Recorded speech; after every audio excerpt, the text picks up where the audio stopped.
is Tarik Talk. Your host, Tarik Mendes, takes you on a journey with guests from all around the world. Broadcasting around the world. Around the world. This is Tarik Talk.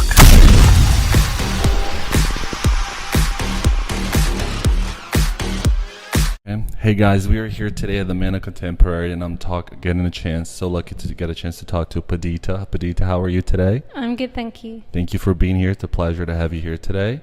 Padita is part of the ESCAF residency. Am I getting that right? Yeah, that's right. Yeah? Okay, cool. Do you want to start a little bit telling us about yourself? Okay, I'm a British artist. I did a residency of SKF about 6 years ago and was invited back, but it took a little while to come back because a little pandemic got in the way. Oh, okay. But yeah, so I've been here for 2 months working really hard and got 11 paintings done, and it's been great. Yeah. That's amazing. And what's your creative process like? Ooh, that's a big question. Like when you show up to the studio, are you able to get to work right away, or do you need to kind of like get a meditation or a coffee going and relax? Well, coffee's definitely welcome. Yes. It's definitely welcome. But no, I usually know what I want to do of a day. Yeah. So I'm pretty motivated like that. That's amazing. And do you have a preference of like time of day that you like to work? Are you like a night owl, or do you prefer the mornings? Well, I've got 2 kids, so they've turned me into a morning person where I wasn't before. I've had no choice. So, yeah, I find it quite good to get in quite early. Oh, wow, 2 kids. You seem so... I thought, like, we were the same age. You seem so young. That's amazing. Bless you. And do you think having... Because this is what I find very fascinating. Artists that don't have children, this is like, when I ask them, what do you see yourself for the future? Mm-hmm. This is like their main goal. It's like to have my kids, have them hopefully around me painting while I'm painting.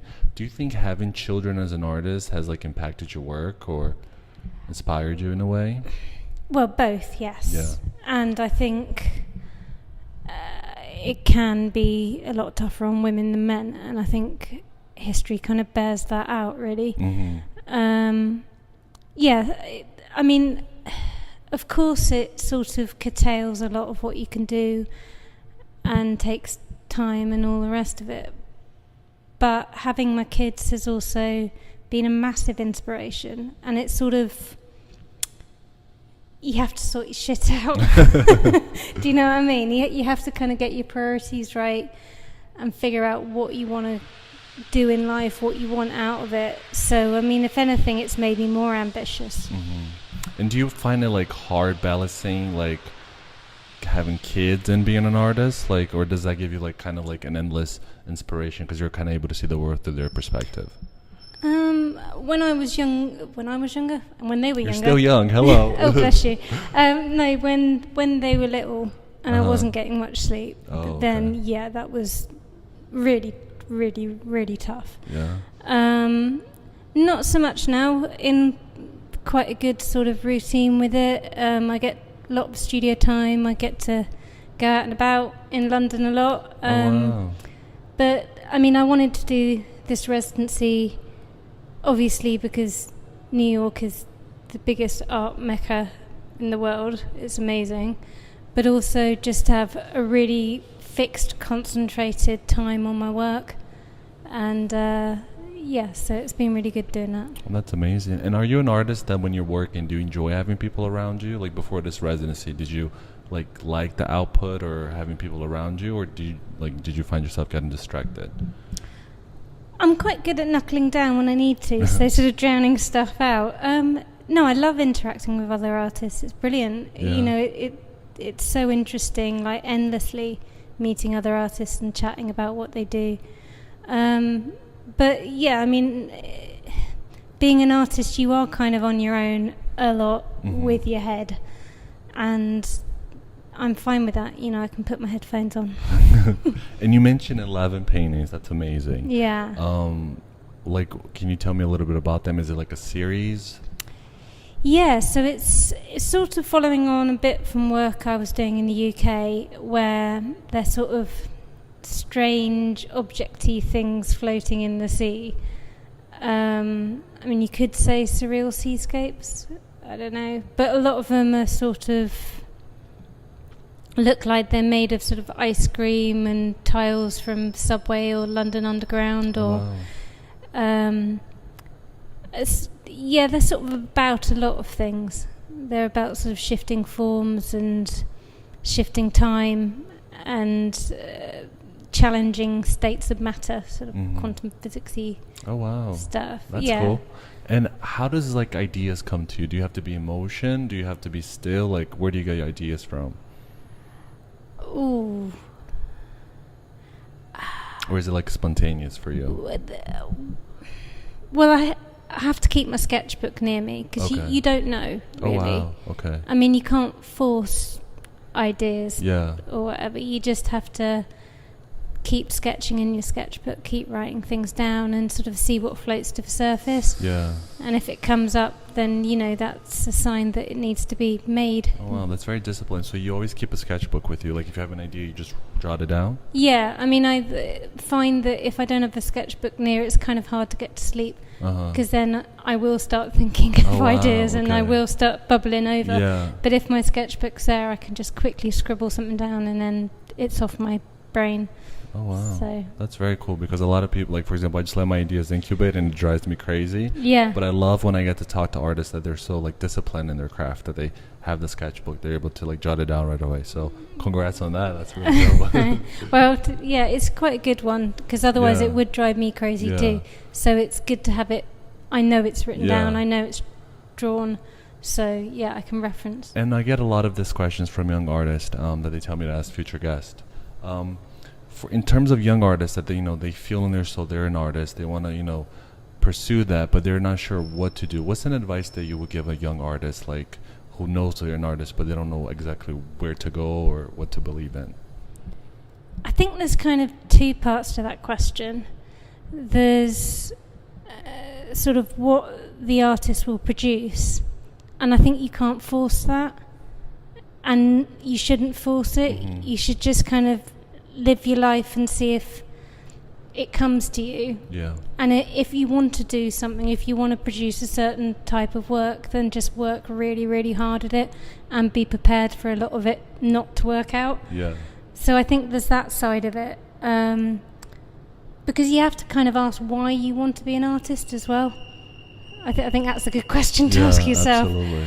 But I suppose the second part to that question is, especially as young artists, knowing about the way the art world works and sort of navigating it and finding the bits of it that are good for you can be really tricky.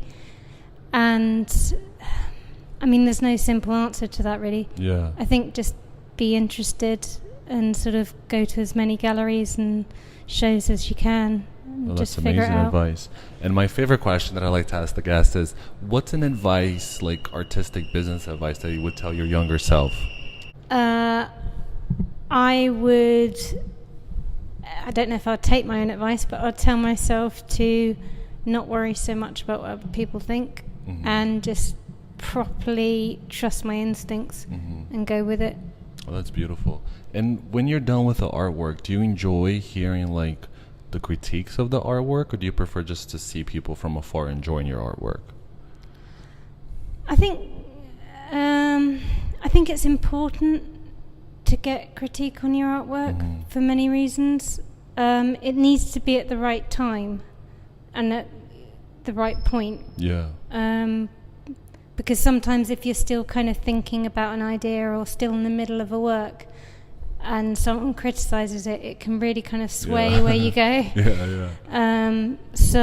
But when you finish something, I mean, always, whether you buy into what people are saying or not, it's a gift. People giving you that critique is a gift, and you don't have to have it. You don't have to own it.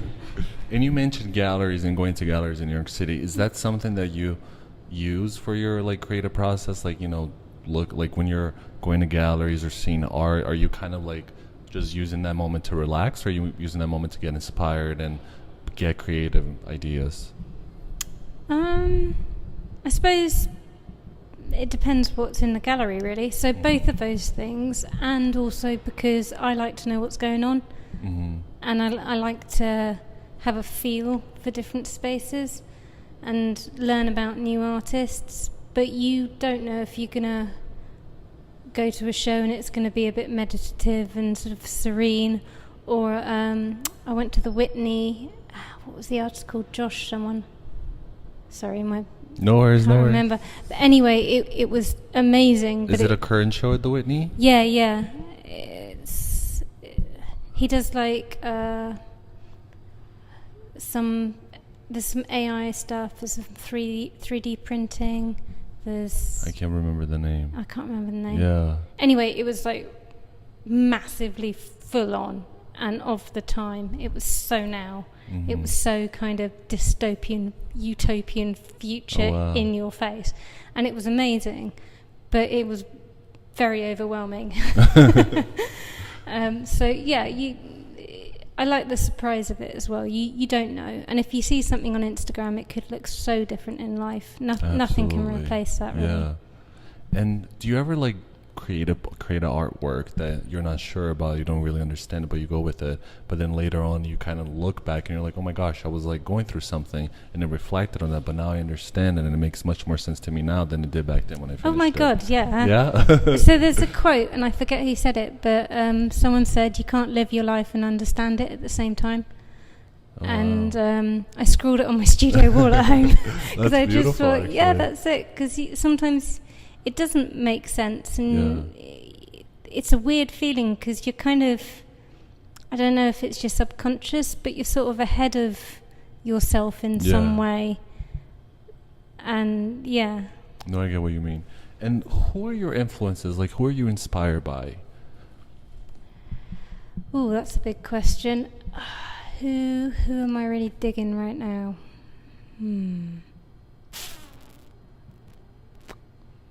Fiona Banner, I'm checking out a lot. Mm-hmm. I really love Katie Patterson.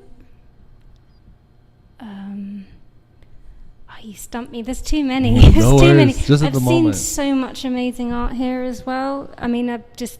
Yeah. My head's so full at the moment. I need to decompress. Yes. But, yeah. And how do you do, like... One thing that I like learning about from other people is like your artistic self-care routine. Like, how are you able to like kind of unplug, and not have your mind constantly think all the time?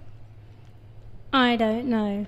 It just happens? Well, not necessarily, but I know at the moment I've been working so hard that I need to unplug when I go home. And so I've got another artist using my studio at home, so I can't get in there for a week. Oh, wow. Which I think's probably a really good thing. Yeah, but that's kind of cool, like to go back and see like how they kind of use the space in a way that you never thought of. Yeah, because it happened to me once. Yeah, no, it is cool, and she's a friend of mine, and oh, that's amazing. And then I'll get my lovely studio back. I've missed it. Yes. But I think it's good to have that week just to get my bearings, get over my jet lag, decompress, and just be still in a way, right? Yeah, exactly. Yeah. All right, so do you want to share with us any future projects you have coming up? Yeah, sure. So currently I've got painting in the summer show at the Royal Academy back in the UK. Oh wow, congrats. Thank you. And I'm waiting on the John Moores Painting Prize, which is a big thing in the UK, but I've learned it's not here. So I've been telling people and they've been looking blank, but never mind. And I've got a show coming up, a group show in London, September, okay. And then quite a lot of other stuff brewing. That's amazing. And yeah, I'd love to come back here and exhibit because it's awesome over here. Congrats. Do you mind sharing your Instagram and your website just so we can like follow you and then keep up with all your cool stuff? So my Instagram is at Perdita Sinclair. That's PERDITASINCLAIR. Sorry, I always have to spell my name. Yes, no please no do. one knows otherwise. It's always best. And my website's just perditasinclair.com. Perfect. Easy breezy. Yeah. And are you open to commissions? Like if somebody hears this podcast and sees your work and they reach out to you through your Instagram or website? I'm really happy for anyone to reach out to me, but because of the kind of work I do, it's not really commissionable, if that's good grammar or not. But they're welcome. Reach out, ask whatever you like, but it's not really commission work. Perfect. Okay, no worries. Thank you so much for being on the podcast. It's been a pleasure. I'm so honored to have you here and getting to learn about you and your process. Thank you so much, Badida. Cheers. Bye-bye. Bye. Thank you for listening to Tarik Talk. Follow Tarik Talk on all social media channels and check out the video interviews online.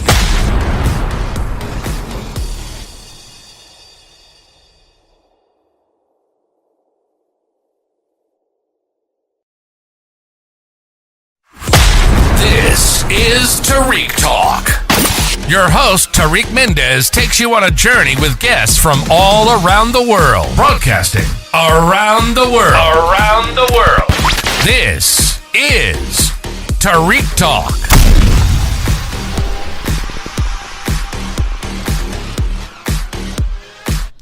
All right, guys, we are here today with Leonard Gabriel at Mana Contemporary. He's an artist from the, if I'm saying this correctly, the SCAF program. Yes. Program, yeah. Perfect. It's actually it's an SCAF Foundation. SCAF Foundation, yes. Perfect. Thank you so much for letting me come here and about to share your story and your wisdom. I'm so excited we got to meet today. Thank you, my pleasure. Thank you. So we're gonna start. Do you want to start with telling us a little bit about yourself? Yes, I'm a figurative artist. I have had a long career in the arts. I sold creative services to advertising agencies for about 20 years. Before that, I was a company photographer. My life has really been mainly photography.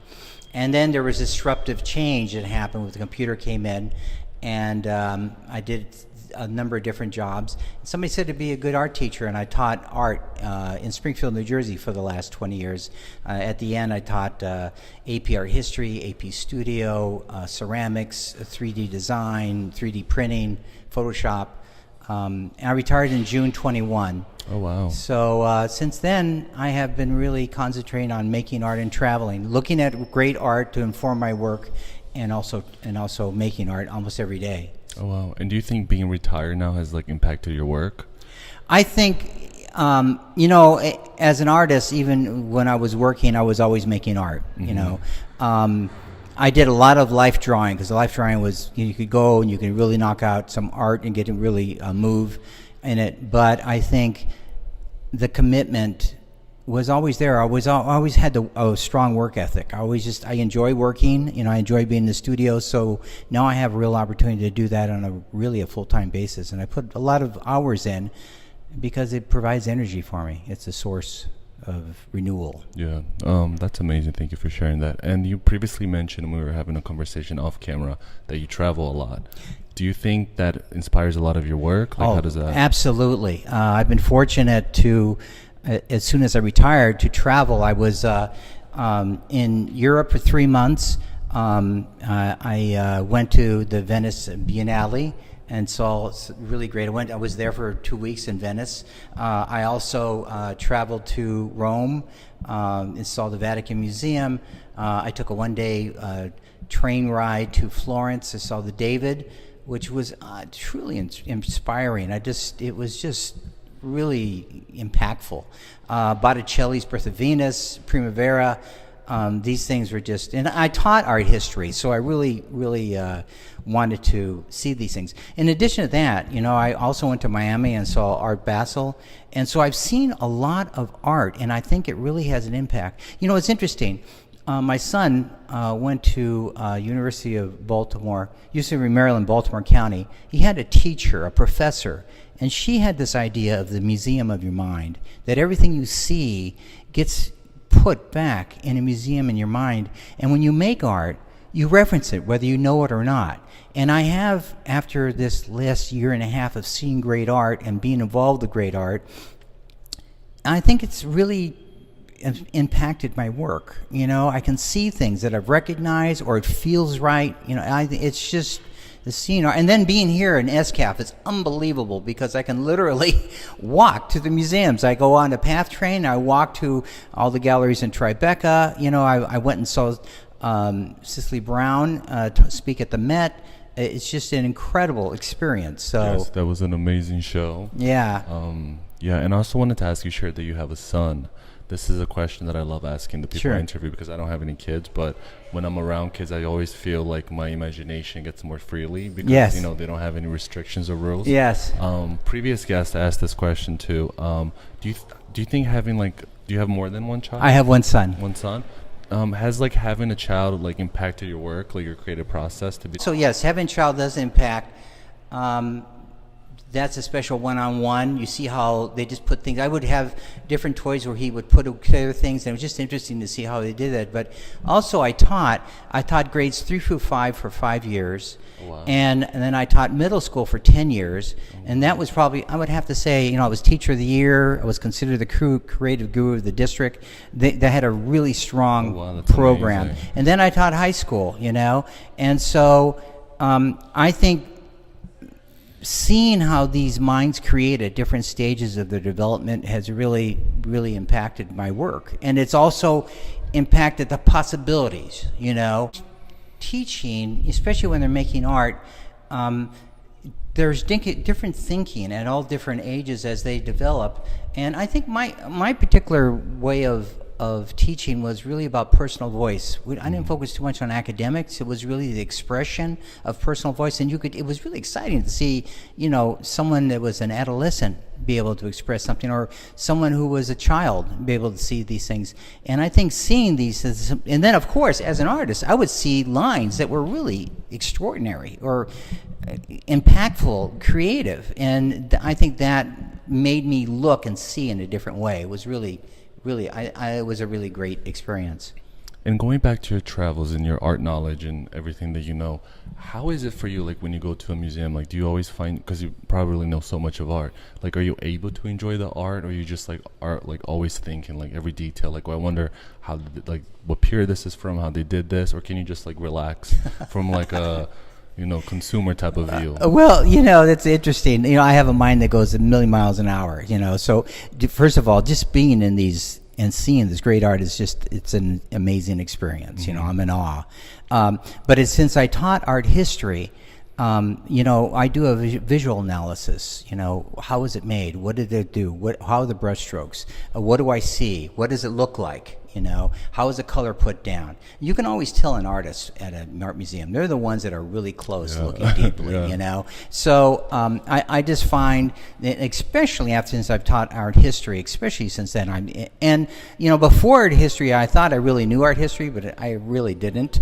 And I thought all the art before the Impressionists was all the same style, and I realized it was just so much deeper. So that has really been.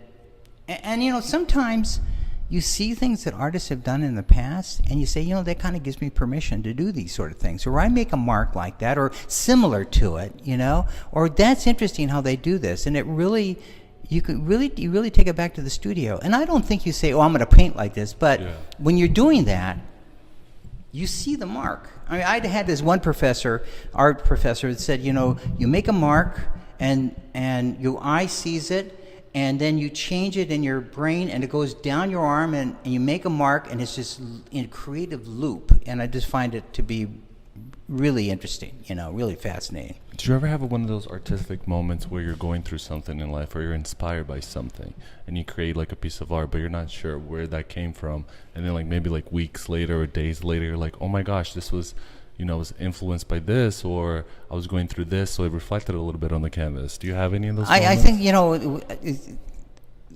David Hockney was asked, famous British artist, he's 82, and when he has work, he has a tremendous amount. There's a tremendous amount, and they ask him how does he do that?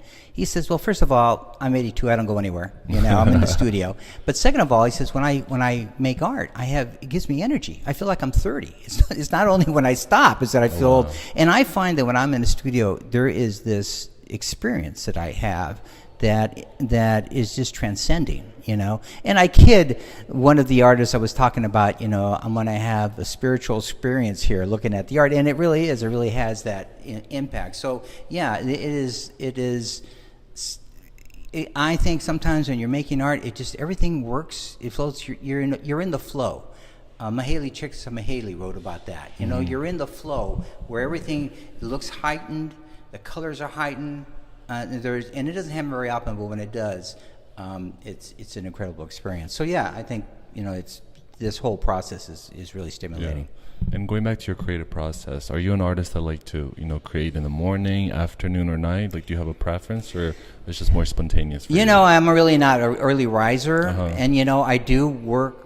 Have a tendency to work late at night. I'll start and I just keep on working, and sometimes I have to realize, you know, it's like 2:00 in the morning. I got to get to bed. You know, but you know, when I'm working late, it just, you know, I just have everything passes, the time span passes. You know, so I try to get up a little bit earlier to try to do that, especially if I'm in a studio that doesn't really have good light. You know, but I spend a lot of time in the studio. You know, I really like being in there. So. And what's your process like? Because like when you first get into the studio, do you have kind of like a routine where you have to sit down, look at stuff like imagery, coffee, or do you just get right to work? I pretty much, you know, I have had situations where I just before I go to bed, I said I'm going to go down and take a look at something. Well, it needs a little bit here. The next thing you know, I'm painting for a couple of hours. You know, the process. When I come to the studio, I'm pretty much ready to work. What's really great about SCAF being at Mana is that I'm walking towards here. When I'm here, I'm ready to work. But I think what's really different about what I do is that, you know, half of my life I've been a photographer. You know, I started out as a corporate photographer, and I came to New York and I worked in the advertising industry that dealt with the photographic image. And, you know, during that time, I always took photography, street photography. I had a lot of photographs. And what happens is a lot of my work is based on photography. And then from there, I'll make drawings. And drawing for me has really been tremendous. You know, I'll make full-size contour drawings and of the painting. If I do a 30 by 40 painting, I'll do a 30 by 40 drawing. And you know, with charcoal. And there's something about the feedback of the charcoal on the paper, you know, and there's just a lot of movement and freedom. Sometimes what I'll do is I'll make a collage, you know, and then some of the images I use are from music videos that I'll take a collage, make a picture of it, and I'll cut it up and make a collage. You do a color study. So there's a lot of processes, you know, but photograph, the drawing, the collage, sometimes even printmaking, you know, in the process of getting to the photograph, you know. And so, and it just I just kind of fell into that, you know. It wasn't something that I really, just like, well, I'm going to draw, you know, I don't have a studio now, so now I'm going to draw, or I don't have a studio, so I have a 9x12 heavy-duty watercolor pad, and I'm using gouache. I can use up my ideas there. And it just sort of developed into that sort of process. One thing that's really interesting is that I use this kind of long, narrow format, and I was wondering why I was doing that. And then at some point I was checking ratios, and it turns out that this format I'm using is exactly the same format of a 35 millimeter camera. So it just turned out that that's the size that I felt comfortable with. And now I'm doing paintings that are 32 inches by 48. They're big, but it's the same format, you know, and it just fits into that. So that's really interesting that I've been shooting photography for years with like 35 millimeter, and then now digital in that same format. That's so fascinating. So yeah, it's really interesting. And do you ever like go back, since you did photography, do you ever go back to like photographs you've taken and then try to repaint them? Well, you know, I do have a lot of photographs. I don't really retake them. What I do is I do a couple things. I do photo compositions, photo comps, where I take them apart and reassemble them in Photoshop. But I do like the handwork. So sometimes I'll print out laser prints and cut them up with scissors and rearrange them. There's something about that physical interaction that really, and I'll add color to it, you know. So I am constantly looking at images, and as a matter of fact, it's not a lot of fun to look at a movie, because then I'll stop the movie and say, look at that, what they're doing here, and this is see how the background's out of focus, and you know, and I have people say, I don't care, I just want to watch the movie, you know. So I'm constantly looking at videos, looking at movies, I'm looking at videos of artists, looking at music videos, stopping to see how they do it, you know, and then I look at images all the time. That's pretty much what I do. And where does inspiration come for you? Like, do you have to travel? Do you have to like be in motion, or? I think, you know, I'm a figurative artist, so one of the things I'm trying to do, that I'm doing, the main focus of what I'm doing, is emotion expressed through the body language of the person. And I think, when I sold creative services, I was a creative consultant, but I sold creative services. I was a really very good salesman, and I could tell by the body language and the questions they were asking whether or not they were interested or not, because it's all about what the client wants. So whether am I satisfying what they want? And so you can actually see that. And I have a feel for it. There's a feeling that I get. And so when I look at photographs, I can see almost, what the person's feeling or could possibly feeling. So that's where I think, and then I feel right away, I want to draw that. I want to draw what that looks like, And so I would say, and I'm constantly looking at images, and I'm constantly inspired by the images that I see. I think about them. Think about what a person, how a person would walk, what are they feeling, and I'm not saying that I know what they're feeling, but there is something that I can perceive. So that's really what my inspiration comes from. And how does that work for you? Do you keep it like all in your head, or do you have like a sketchbook or your notes? I do, I do a lot. I look a lot of images. I do a lot of drawing. And I seem to be thinking all the time. People say you got those wheels running, So, and I'm working through like a whole series of competitive swimmers, not really when they're swimming, but at the moment when they're on the starting block, that moment before, what is it in their language, I have one painting where I think somebody's called out to the person. They look to the right and they're really annoyed because they're so worked up, when people are dancing, there's a certain, like a movement, or even when they're sitting down looking at you, there's a certain thing about it. So, when I see an image, I was looking through a newspaper in Germany, and there was this photograph, a 1931 photograph by August Sander of the secretary. And she looked so contemporary. She was very cool. She had a short haircut, and she looked in the camera where she had this really, you could see a sense of confidence, self-knowing. And I just felt like, wow, that was just, and she felt very contemporary, almost 90 years old, this photograph, Wow. So I just see things, and right away, you absorb it. Yeah. So that leads to another and leads to another. And who are you influenced by? Like who is like your top artist? Well, I think right now one of the artists one of the contemporary artists I think is really exciting for me is Jennifer Packer. She's 40 years old. Last year she had a one-person show at the Whitney, and also a show at the Museum of Contemporary Art in Los Angeles, MoCA. And she's doing figurative in a way I haven't seen before. It's most of the figurative I see, the best way to describe is that it's expressive. It may not be anatomically correct. There's something about the color or form that expresses and she's doing expressive portraiture in a way that I've never seen before. She has drawings. She draws a lot, and I like this idea of combining painting with drawing, which is really tough to do because it's hard. It's either a drawing or a painting. But she'll have drawings in the painting where she has the hand of a person that's down, and then she decides to have it across his waist, and she keeps the first drawing in there. So I just think that, and then all the Renaissance, Raphael, Botticelli, and Michelangelo, and then I could just go on and on. My head is full of this art history, Goya, all this, and even Gerhard Richter, even the new one. So. And I last weekend I was in Tribeca. I went to all those galleries. There was some really amazing there also. So it's chock full. There's a lot. They're all fighting for space in my head. I like that. And one thing I like about your work, one of my favorite artworks you have, it's like two gentlemen, one sitting. And I call that brothers. Yeah, brothers. I really like that one. At first, I love the use of colors that you do. It's kind of like in the same family, but it's so expressive. Yes, right. But those two paintings really touched me. I don't know how to explain it, but I really connected with it. And I said, oh my God, I can't wait to interview you. Yes. Because I try not to read too much into the person that I interview, because I kind of want to learn with the listeners. So everything you said, I'm kind of putting two and two, because I always look at the work and I'm like, oh, I kind of see this, the figurative. Yeah, I get that. Where do you see yourself in your next step? What are you working on at the moment that you kind of envision for the future? One of the goals of artist residencies to experiment, you know, and I've been trying different things. And I think when I was in, I mentioned before the interview, I went to San Miguel de Allende.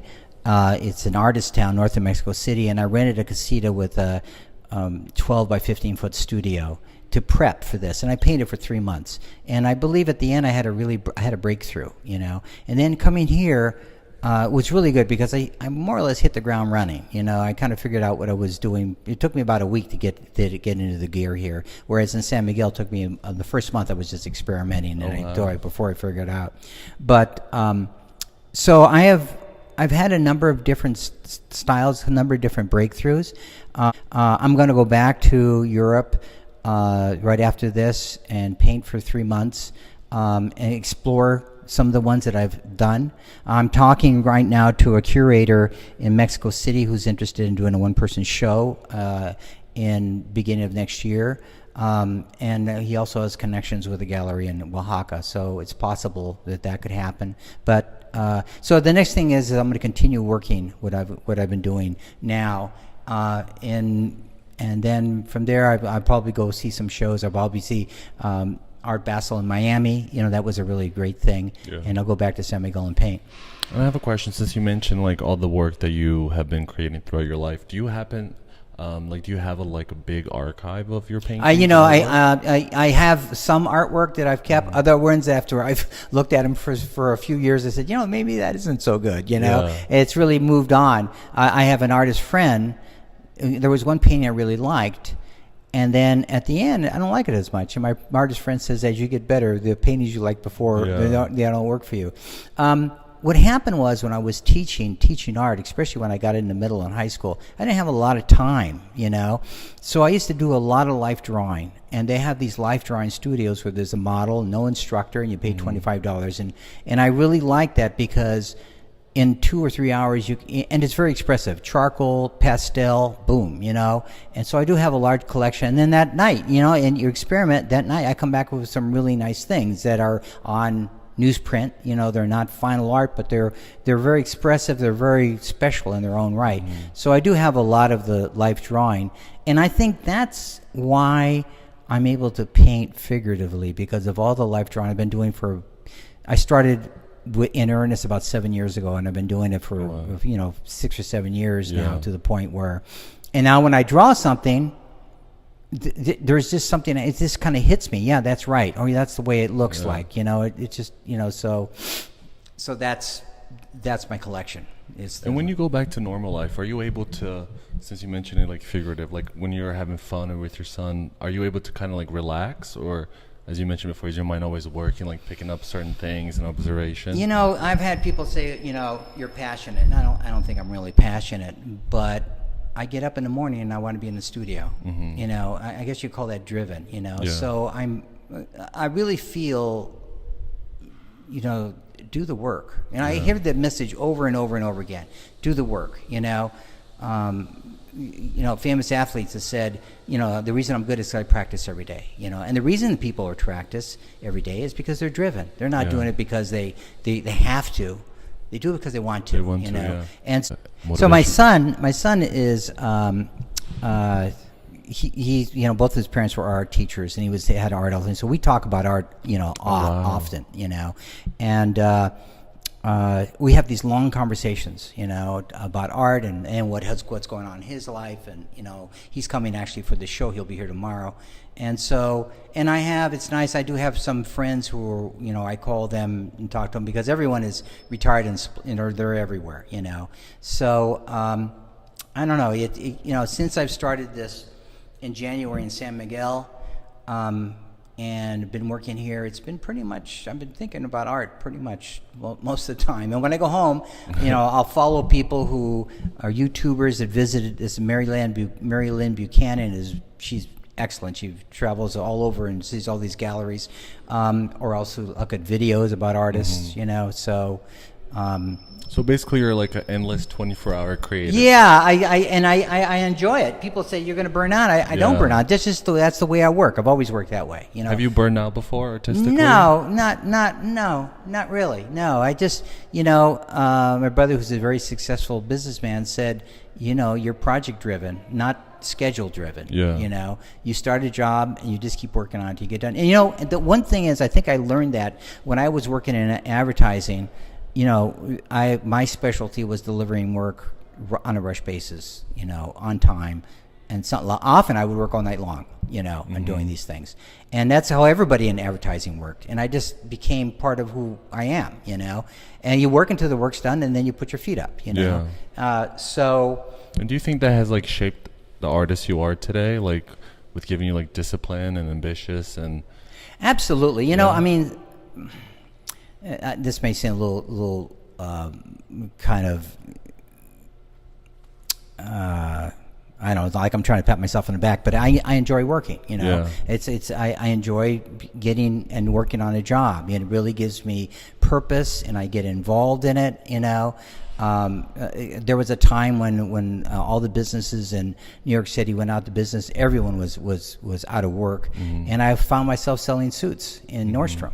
And I really felt like it was really below me, or maybe I had more talent than that, but I had a mortgage and I had a kid. So I said, I got to make this work, because I'm going to hate doing it. So I got into it. I got into the fabric. I got into, the styling of the coats. I got into connecting with customers, and I was able to be, as an artist, pick the different colors of fabrics and put everything together. So I just think it's just a motivation. So as you mentioned with the fabrics, do you think that kind of like inspire you to do the collages that you do now? I that's really interesting. What is it about collage? What really did that was, in advertising, we would have clients that would, for instance, there's this one company, a design company, that was doing the posters for Annie, the musical Annie. So they had this photo shoots, and they would send us transparencies, and we'd make prints of these, and then we'd send them back, and then they would cut them and put them together and send back a collage piece that was for concept. These are concept pieces. They would present this to the client. So they had Annie, and then they had Annie with an old dress, and then it came back with the same Annie, and they pasted up with a new dress, and they had Daddy Warbucks' hand, but it wasn't big enough, so they sent back another one with a bigger hand, and this whole thing of just.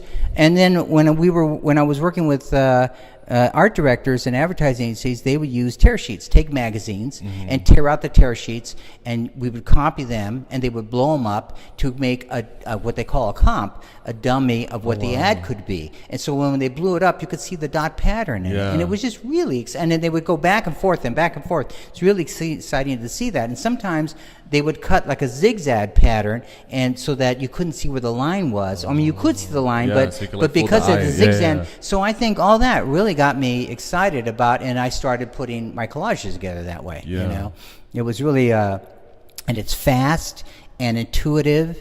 And if it doesn't work, it's a collage. You just do another one or cover it over. So that's so interesting. I love how like the trajectory of your life, like little pieces you picked up along the way to be exactly where you are, and how like all of them kind of impacted your work today. I guess you could say that, right? Yeah, and it's really interesting. Some of the work that I'm doing now is very expressive in mark making, and there's a certain.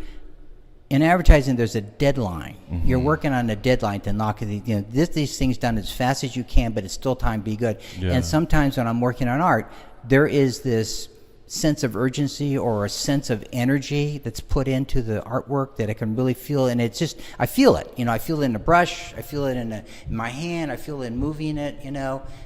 So it's all those things that I think. Do you think of a deadline while you're creating? Like, do you still have that in your mind? No, it's just I'm just working on the art. Just working. I'm working on the art to make it, see if it comes out. And the great thing about being in a residency is that you can try things out. Yeah. Sometimes it doesn't work out. You know. But no, I don't think that this has got to be done at a certain time. I do think I want to make this work. I'm just working on the project. And I'm trying different things. So it's not like I'm rushing, but there's an energy in doing it. So. Are you able, when you're working in the studio, like, are you able, because I'm not, like, if somebody talks to me while I'm creating, I totally get distracted, and then I have to, like, kind of, like, take a whole hour to get back in the zone. Are you able to go right back, or? I'm pretty much really Flexible? involved, Yeah. Sometimes I don't even hear anything, Wow. And I had a friend we were making art in this same space, and later on, she did a video. Mm-hmm. And I saw it. I said, "When did you do this?" Yeah. She goes, "When I was with you. You didn't even know. You didn't even know." I said, "But you set up a camera and everything. When did you do that? So I don't. I You're don't. just in the zone. Yeah. I don't. And something. It's not that I don't hear. It's just that I'm in. It doesn't. Once I'm working, it's really hard to to snap out to and get away. out. I just work until I'm done. And I have a question, because a lot of young artists send questions after they listen to each episode, and one of the questions that I get the most is young artists that want to be artists, but they don't know how to, get the ball going in a way. What advice would you give to, like, a young artist that knows, they want to go into the arts, but they don't really know their next step, like they're kind of afraid, or whatever the circumstance may be? Well, one thing Picasso said: "There's no inspiration. The inspiration is in work." Mm-hmm. If you don't know what you're going to do when you start working, it's still gonna, it'll come out. Just keep on working. It's just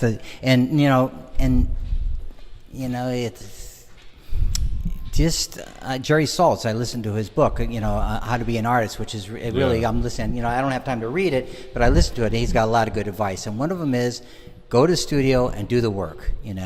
Also, I find that taking courses, even when I taught, and I taught for 20 years, I took a course every fall and spring.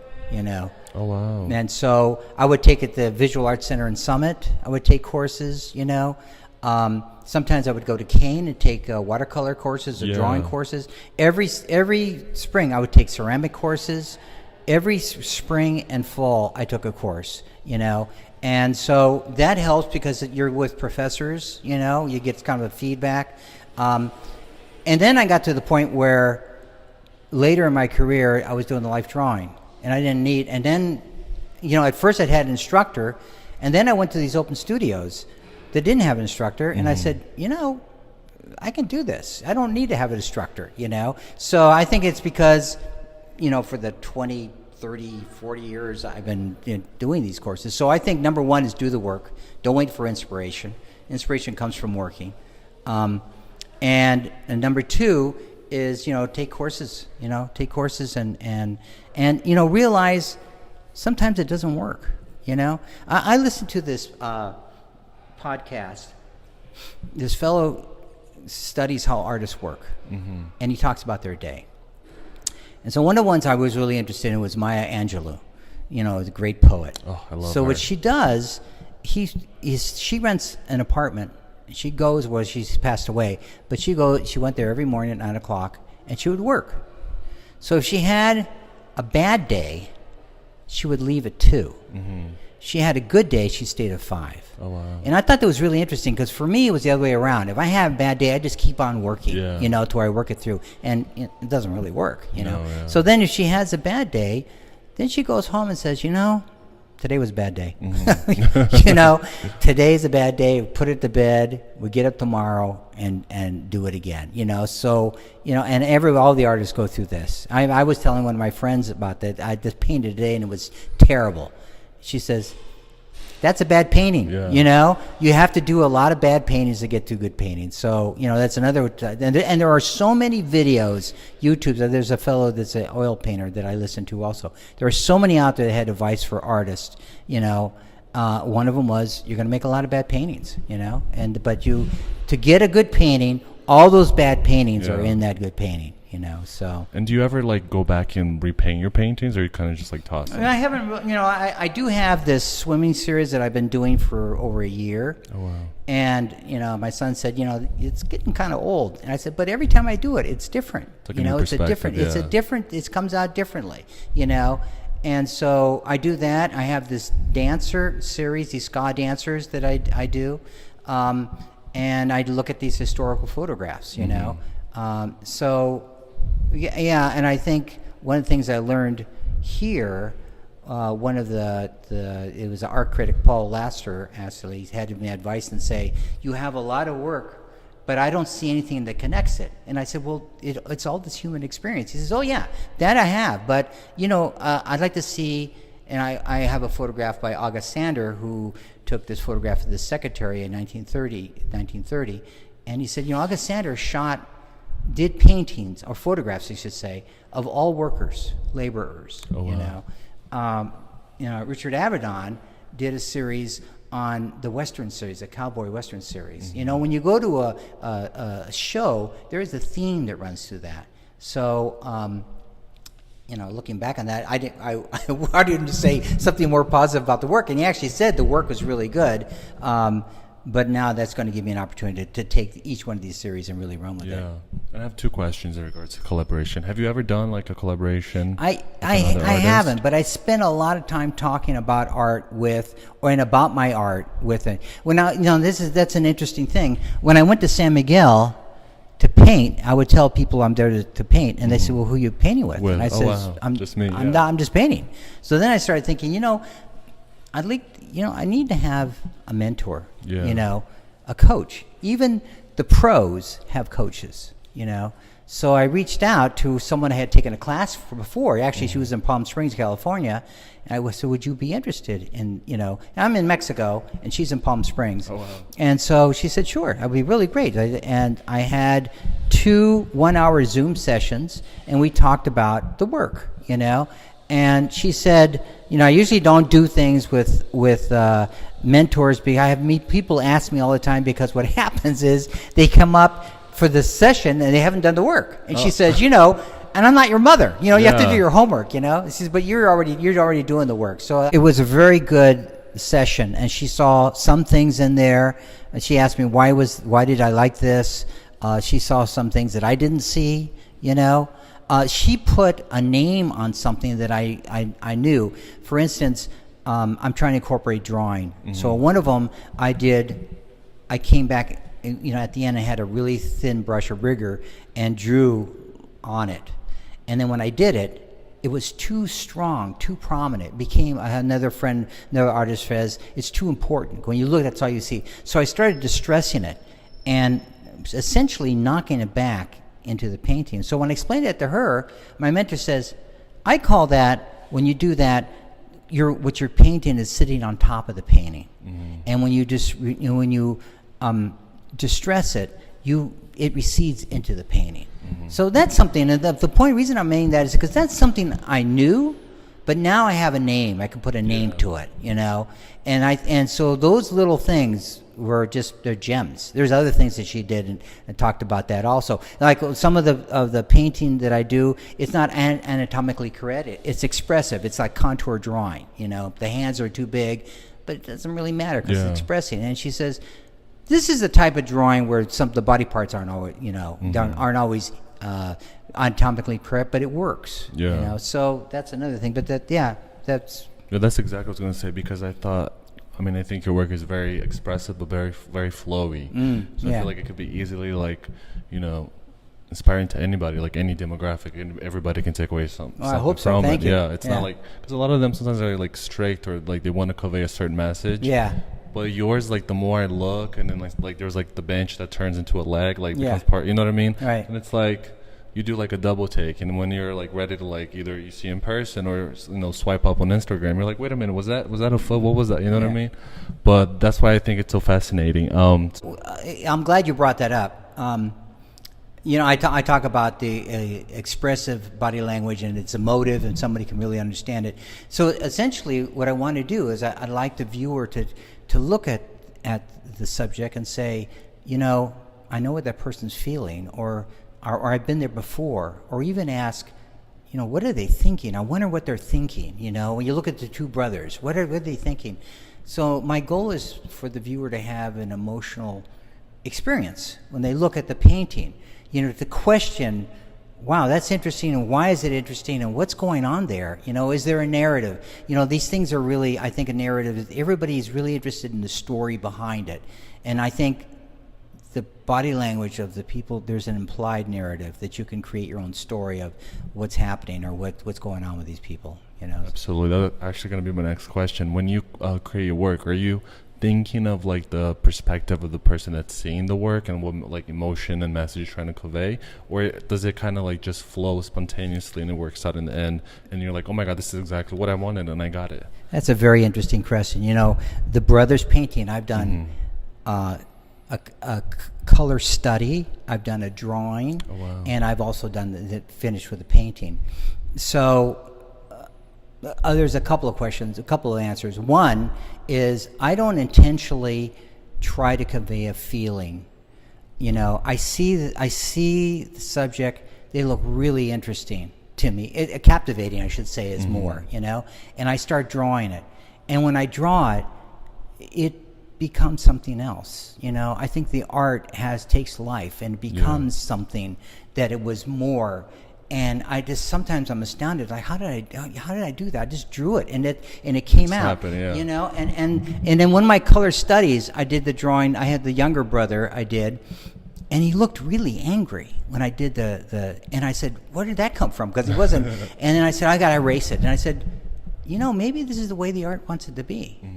Maybe I just let it go. And that's one of the things I think I've learned through this. I'm just let it go. So I don't intend to create an emotion.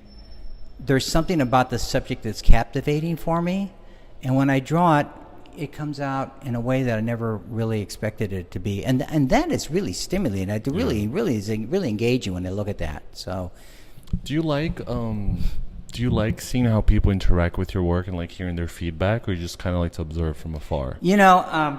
It's really gratifying when people say that it's really great. I have this one particular painting of this 1910 photograph of this artist, of this worker, and he's got a pompadour, and his collar is put up. He's like really cool, and he's not looking at the camera at all. He's like disgusted, And I don't know. Some people said, "Wow, he looks really cool." This is like a 110-year-old photograph, So no, I enjoy that, but sometimes I see people. Actually, a man looked at the two brothers, and he looked at it very intently, quietly for a long time. Put his hand to his mouth, and I don't know. I just think he may have been an artist. I just that's a feeling I get sometimes when I look at a painting. I stare at it. So yeah, and people. I like to talk, so if people want to come and ask me questions. That's amazing. I have no problem with that. And do you like constructive criticism? Some people say like a bad review. Some people say constructive criticism. Well, I haven't had too many criticisms. I hope I have thicker skins, than that. But I try to come back and think, what are they saying? Paul Lasser said, you need. There's nothing I can write here. I said, what about all this work? He says, yeah, but you need to have this. This is really great work, but you need to have consistent body. And, I wasn't too happy about that, but he told me the truth. He told me what I needed to hear, and that actually gave me impetus to work on these different themes, and identify something I hadn't seen before. So, I think you have to be constructive and pick out pick the best and leave the rest. And how do you plan your series? Because you mentioned the swimmer series, the current series you're doing. Does it just come naturally to you, or like while you're working on one series, you're kind of like? I have a group of photographs that I'm working with, and I've done maybe 3 or 4 paintings of the swimmers, and then I said, I got to move on to something else. So now I'm doing the dancers. I had this large one that I just finished of the dancers. I did the drawing and I got stuck. So I put it aside, and I did this other one, the ska dancers. I did this other one of this couple, and it was very expressive that I did in San Miguel. So I thought, if I work on this one, maybe it'll inform me how to do the other one. And I really like the way that the new one came out. So that kind of gave me, I don't know, a confidence, a way of knowing how to work with this other one. And the drawing came out really much better in the way that I wanted to. The painting came out much better in the way I wanted to work. So there's just, and so far I have a lot of ideas. Hopefully we'll find out when I run out. And when you're stuck, as you mentioned, you were stuck in a painting, do you continue like a new painting, or are you open to like hearing other people's ideas or I don't, everybody here in the residency has been really good, and they come and they take a look, but everyone is pretty much working on their own. So I have a friend who's a very good artist, and she prefers to come after the day is done and look at the work at that point. I just, I'm not stuck that often, but sometimes I'm concerned about making a mark that it might ruin it. But then I say, that's what I'm here for, you know. And what's really interesting is that sometimes when I do something that I don't think may not work, something else comes out of it, you know.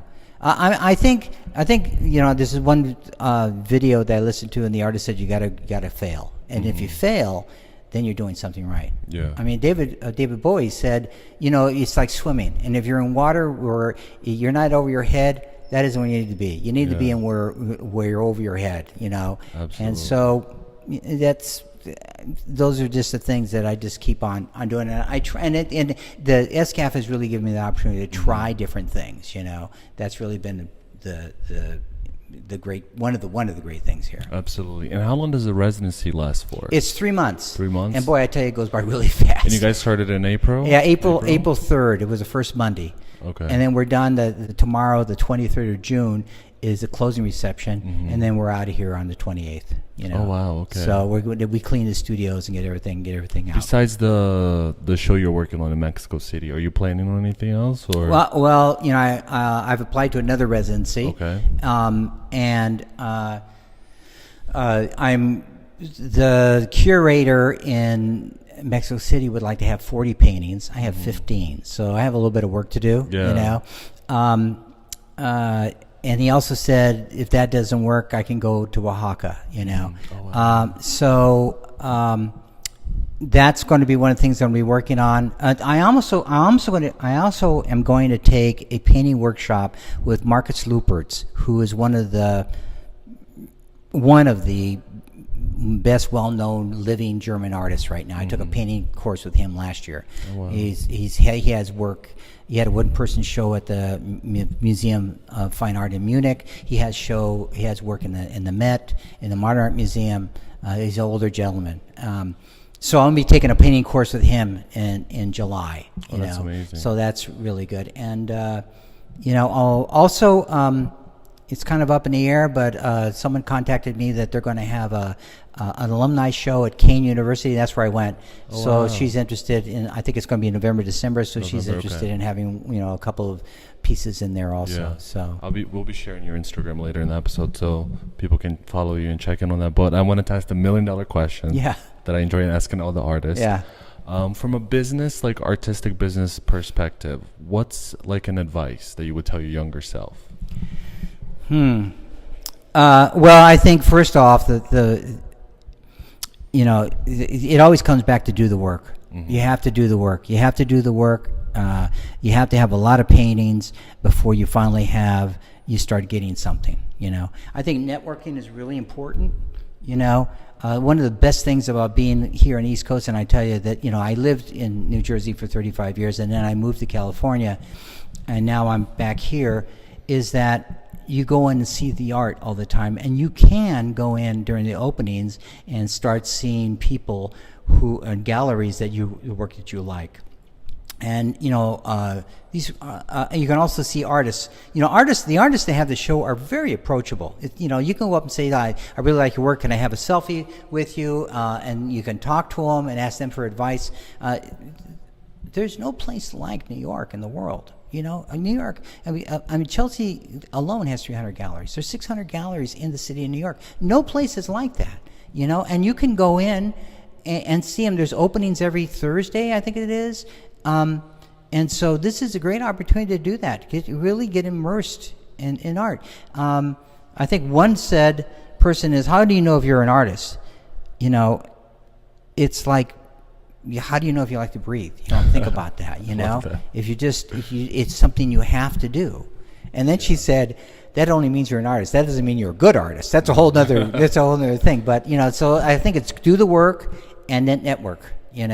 And meet other artist friends, When things don't go well, you just have to keep on working. And adapt, yeah. How do you, 2 questions. How do you see the Jersey City art market, like compared to what it was and what it is now, and what do you hope for the future here? Well, I can't really say I know a lot about the Jersey art. I was in Westfield, and I worked in the city, and I taught in Springfield, and I would come to Jersey City for the openings and all. I think the art scene is very vibrant. There's a lot of galleries. There's a 150 Bay is a great collection of studios there. Where else does that exist? I went in Hoboken. There was a artist studio tour, and there was a leather factory on Observer, and I went to the 5th floor, and there were all sorts of artists there. It was really just amazing. And one of the artists was in 2011 was in the first SCAF program, and they didn't have a lot of artists at that time, so they kept on asking her to stay, so she was there for 10 months in that program. And then she said when she was there, she would meet people in the elevator and say, "Hi, I'm an artist, where are you?" And she met a lot of people, and she did pick up a gallery. After 10 months, somebody came and saw her work. So I think you have to be out there. You have to kind of start talking. People are hesitant on that, but and then one of the professional developments here said it's 9 touches. You have to connect with somebody 9 times before you can really start making a connection. That's absolutely true. Yeah, I always heard that. We have the same expression in Brazil. Right.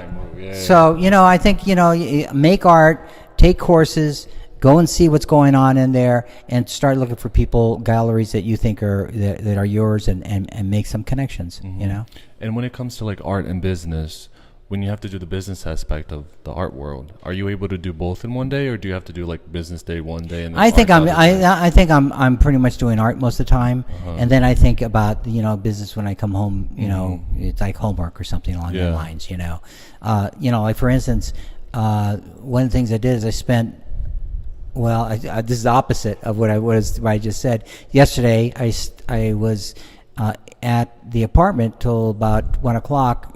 Sending out emails, to everyone that had that I knew, and also people had emails. Other people were did messages. I couldn't find other people were on Facebook Messenger. Some people were in Instagram. So I think part of that is making a client list. And managing it. So one of the things I realized is, God, I've got people all over the place here. How do I make this more, cohesive? One of the things that they said was in professional development is send out a notice once a month. Hi, how you doing? I just want to let you know what's going on. And I really felt pressure. That's where I felt pressure to really sit down and send these emails out. And I couldn't do it on Monday. On Tuesday, I had to, so that's part of, but then I just went to the studio later that day and I worked really late that night. So, All right, would you mind sharing with us your Instagram and your website, please? Sure. My Instagram is Leonard_Gabriel_art. That I have one that's an artist page. The other one is photography. Okay. It's mainly, that's mainly travel photography. When I go to the museums and stuff, I give you that one. It's Leonard_Gabriel_photography. And then my website is leonardgabriel.com. Perfect. So everybody please follow him. So he has so much events coming up. Hopefully, so when I started this podcast, I wanted to kind of interview the same artist every year and kind of keep track of them and see where they're in their career. So I hope maybe in January, if I happen to be in Mexico City and we get the show, we can see each other and then do another part 2. But if not, maybe we'll be in another country or who knows where we'll be, right? So, and another thing I wanted to ask, are you open to commissions? Because there's previous artists that got yes, sure. Yeah? So they can just email you or reach out on Instagram, that's okay? Yeah, it's leonardgabriel.art@gmail.com. Gmail. All right, Leonard, thank you so much for being on the podcast. Oh, it was a pleasure. It was a pleasure. Thank you for your time, and I'm so excited that we got to meet up today. Hey, I am too. Thank you very much. Perfect. Thank you for being on my podcast. Yes. Thank you. Thank you for listening to Tarik Talk. Follow Tarik Talk on all social media channels and check out the video interviews online.